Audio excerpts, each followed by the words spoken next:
Ya, baik. Alhamdulillah. Ustaz, sementara ini kita dengar juga ada beberapa polemik tentang ke masjid, berjamaah di rumah. Apa Ustaz? Jadi kita diposisikan pada kalimat meninggalkan masjid. Kalimat meninggalkan masjid itu yang melukai hati kita. Padahal sebenarnya kita sedang berpindah dari satu sunnah ke sunnah yang lain. Jangan dikatakan, kenapa kita meninggalkan masjid? Bukan begitu. Kita sedang pindah dari sunnah ketika aman dengan sunnah Rasulullah ketika sedang dalam masa wabah. Dalam masa aman, sunnahnya adalah memakmurkan masjid. Dalam masa kondisi sekarang, sunnahnya adalah kita lebih memilih keselamatan. Maka yang kita lakukan sekarang ini juga adalah sunnah. Kata Nabi SAW, firra minal majzum, firaraka minal asad. Larilah engkau dari orang yang terkena penyakit menular, seperti engkau lari dari singa. Jadi hari ini kita sedang melarikan diri dari orang yang terkontaminasi penyakit seperti larinya dari singa. Ini juga sunnah. Jadi kalimat ini besar pengaruhnya, Kiai Haji Abdullah Gimnastiar. Jadi pemilihan kata itu saya lebih memilih menggunakan bahasa daerah. Di Riau mungkin lebih familiar tuna di rumah. Tuna di rumah, stay at home. Mungkin bahasa Sundanya apa itu? Menetaplah di rumah. Cicing di rumah. Nah, jadi cicing. Ini jawaban yang indah ya. Kita bergerak dari satu sunnah ke sunnah lain. Ada yang mengucapkan gini, Ustadz, saya sih jangan takut oleh virus. Kami tidak takut oleh virus, tapi takut kepada Allah, sehingga tetap memaksakan untuk ke masjid. Bagaimana pendapat Ustadz tentang perkataan itu? Kami tidak takut ke virus, kami hanya takut ke Allah. Itu satu sisi ada sombongnya. Kita bisa masuk dalam takbur. Kalau sampai kita, ini kan beda virus dengan singa kan, yang satu kelihatan, yang satu enggak kan. Seandainya ini kebun, mohon maaf, kebun binatang, singanya lepas. Iya kan? Singanya lepas. Lalu kemudian ada satu orang dilarang sama Pak RW, mas, jangan keluyuran. Lalu dia mengatakan, saya hanya takut pada Allah. Tidak takut ke singa gitu ya. Jadi kita dalam Islam diajarkan, Ahlus Sunnah wal Jamaah mengajarkan kita untuk ikhtiar, ada usaha. Bahwa kemudian terjadi, berarti kita beriman kepada rukun iman yang keenam, takdir baik, takdir buruk. Tapi sebelum itu ada usaha ikhtiar, dan usaha itu sunnah. Jadi yang kita lakukan hari ini sunnah. Kami tinggal di Pulau Sumatera, Provinsi Riau, 50 menit dari Kuala Lumpur. Sampai hari ini kita tidak lockdown. Dan pesawat dari Kuala Lumpur masuk 2 kali satu hari, pesawat pagi, pesawat siang. Bagaimana kalau ada penumpang itu yang datang, dia terkontaminasi, lalu dia datang ke masjid, dia menginjakkan kaki, dia bersin batu di tempat wudhu, dia bersalaman. Kecuali misalnya kita sudah lockdown. Lalu kemudian tidak ada pesawat satupun yang masuk, semua pintu kota ditutup, yang buka hanya kantor polisi dan tentara untuk pengamanan dan supermarket tempat belanja, dan semua sudah dicek, semuanya sehat. Dan di pintu masjid ada detektor, kalau ada satu virus, detektornya bunyi. Nah, itu bisa kita tetap melaksanakan sholat berjamaah dengan sholat Jumat. Ini sekarang kita tidak tahu siapa yang membawa.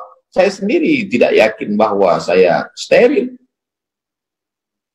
Nah, kalau ngomong-ngomong tentang lockdown kan ada yang sekarang jadi makan banyak daun-daunan karena lockdown, daun.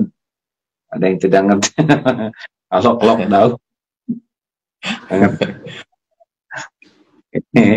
Nah, lockdown ini dalam sejarah Islam pernah nggak tuh ada lockdown ditutup seperti itu, Ustaz? Jadi kalau kita baca fikih-fikih dulu itu kan, misalnya kita baru boleh sholat qasar itu kan setelah melewati sur al-balad, tembok kota. Jadi memang kalau kita pergi ke Rabat di Maroko hari ini, kebetulan dulu saya waktu sekolah kan ditinggalnya di kota Rabat. Jadi Rabat itu sampai hari ini memang kotanya ada temboknya. Keliling kota itu ada tembok. Tembok itu tetap bisa utuh terjaga karena memang hujannya jarang dan dia terbuat dari batu gunung. Jadi ketika zaman dulu kalau terjadi wabah suatu kota itu pintu tembok itu ditutup rapat sehingga orang luar tidak masuk dan orang yang di dalam tidak keluar karena kota itu ada temboknya. Dan kota Al-Madinah Al-Munawwarah dulu juga kalau kita bisa kita browsing, coba cari gambar Madinah zaman dulu, itu ada temboknya keliling. Kalau terjadi sesuatu, musuh datang dari luar, itu pintu. Makanya ada riwayat tentang Umar bin Khattab menerima kunci dari Bethlehem, dari Palestina, yang kuncinya dipegang oleh pendeta Nasrani. Artinya kota itu ada temboknya, ada pintunya, ada kuncinya. Jadi ketika lockdown, dia tinggal tutup pintu aja. Kalau sulit menggambarkannya, nonton film Troy.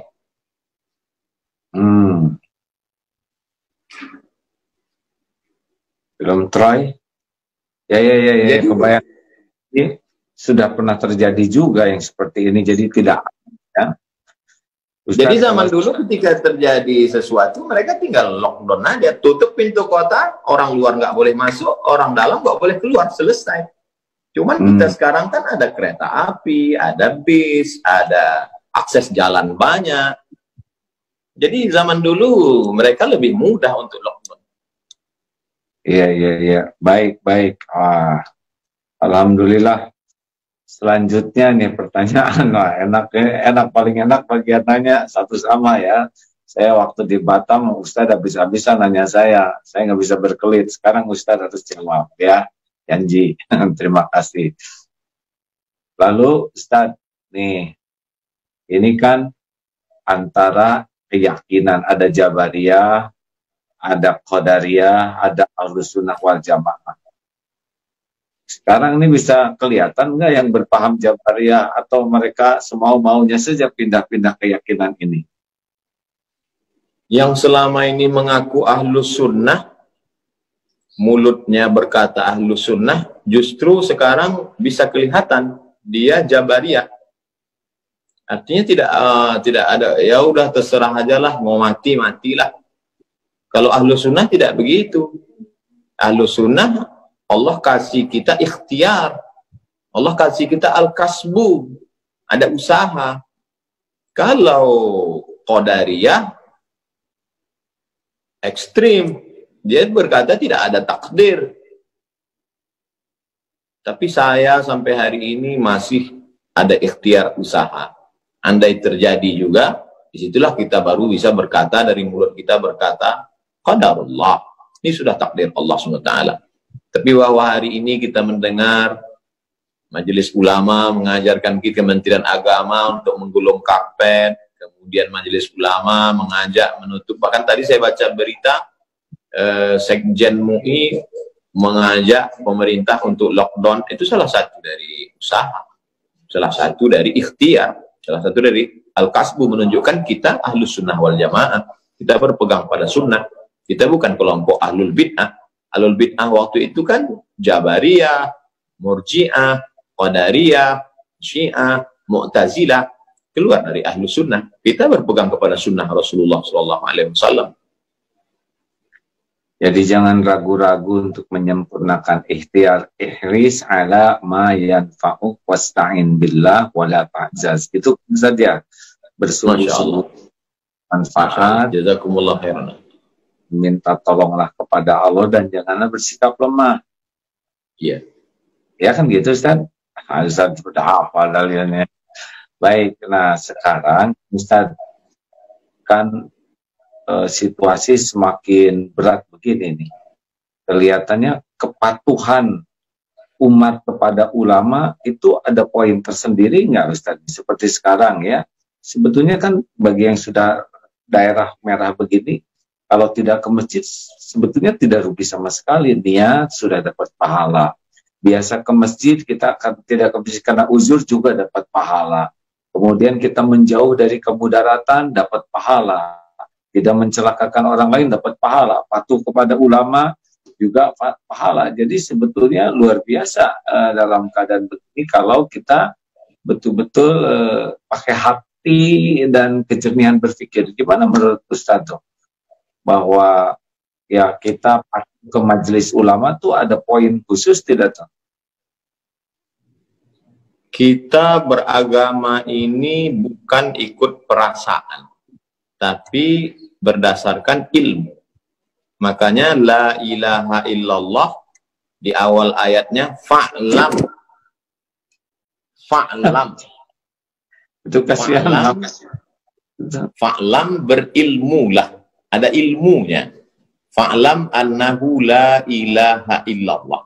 Berilmu tentang la ilaha illallah. Makanya tadi saya tunjukkan kitab 50 sifat. Jadi Imam Al-Qusairi melarang orang uzlah kalau tidak punya dua ilmu. Ilmu akidah, ilmu fikih. Kalau hanya modal nekat uzlah, nanti di tempat uzlahnya dia tidak selamat dari godaan setan. Bisa-bisa keluar bukan menjadi orang bersih hati, malah jadi dukun. Jadi kalau nggak punya akidah yang benar, tidak punya fikih yang benar, uzlah hasilnya jadi dukun ya.